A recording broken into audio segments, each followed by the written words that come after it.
நினைச்சபடி உயிர் மூச்சு நிறுத்து கண்மணியே.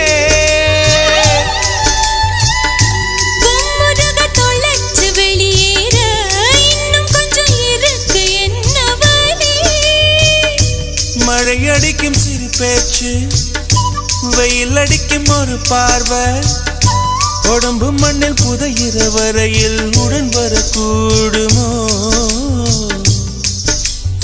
என்னோடு இருக்கையிலே நீ மண்ணோடு போவதெங்கே?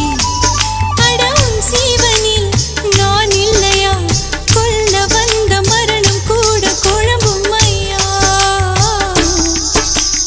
ஒரு சிறுத்தவளே, என்ன குங்குமத்து கரைச்சவளே,